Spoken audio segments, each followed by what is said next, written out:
جس مقام پہ ہم پہنچ گئے اب تو شیطان بھی ہم سے پناہ مانگتا ہوگا۔ رشوت کے مال سے گھر بنایا، اوپر لکھ دیا ھذا من فضل ربی، یہ میرے رب کا فضل ہے۔ شیطان کہتا ہوگا یہ تو میرے بھی استاد نکلے، میرے سے بھی فراڈ کر لیا انہوں نے، یہ سارے گر میں نے سکھائے ان کو، گناہ اور بدکاری، رشوت، حرام خوری، ناجائز فروشی، ذخیرہ اندوزی، یہ سب کچھ میں نے سکھایا، اور یہ سارا پیسہ جو بنا ہے یہ میری محنتوں کا نتیجہ ہے۔ تو اوپر اس نے میرے سے بھی فراڈ کر دیا، لکھ دیا ھذا من فضل ربی، یہ میرے رب کا فضل ہے۔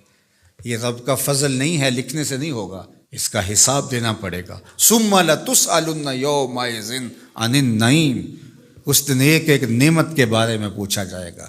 جو ٹھنڈا پانی پیا ہے اس کا بھی سوال ہوگا کہاں سے آیا۔ مال کے بارے میں 2 سوال ہوں گے۔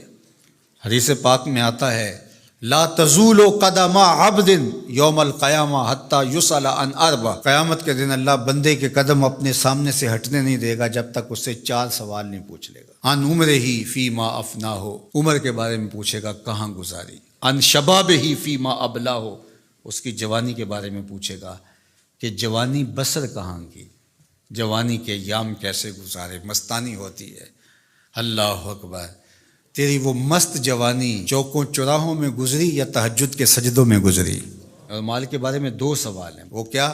مال کمایا کہاں سے اور مال خرچ کہاں کیا؟ اور چوتھا سوال علم کے حوالے سے ہوگا کہ اس پر عمل کہاں تک کیا۔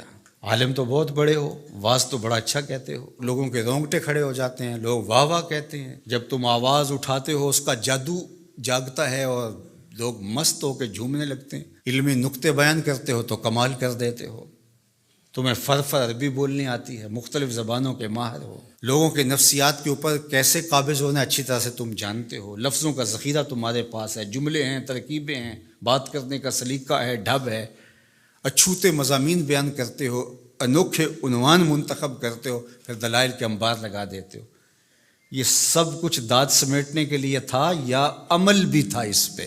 قیامت کے دن پوچھا جائے گا کہ جو علم سیکھا تھا اس پر عمل کہاں تک کیا۔